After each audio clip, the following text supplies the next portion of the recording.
Đó, bây giờ mình leo lên cái ngọn núi đây này. Đó, cái đường đó. Trời ơi, như hai ngọn núi mình đi cái con đường chính giữa.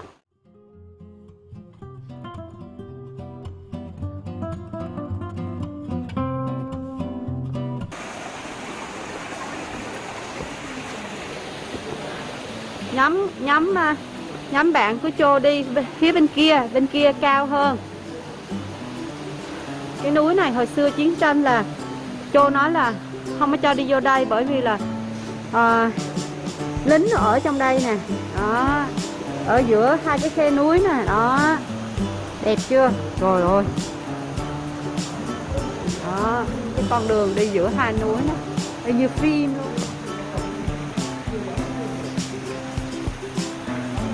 Đẹp quá chồng ơi. Ồ, dẹp vào vô. Ồ, trời ơi là trời, đẹp quá chừng luôn á. Ồ, đi lên cao ghê chưa nè. Đó.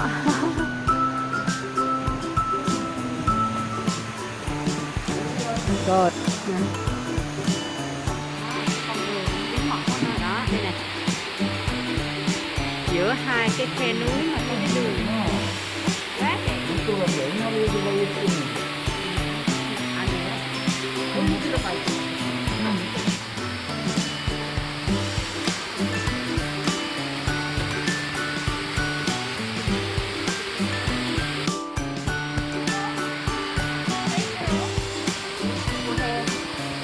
Tới đây mát lắm luôn á.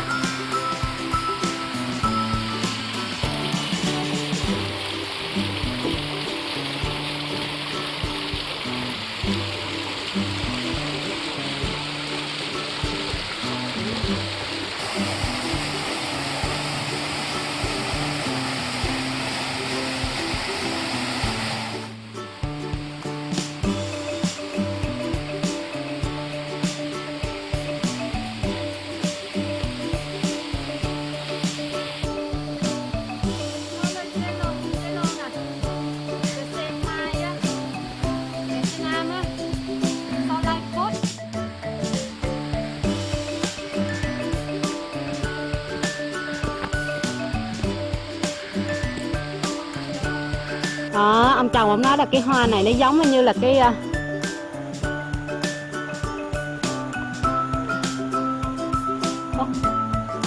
no, đâu có giống đâu.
Đó, gặp hoa là bơi móc ra chụp hình.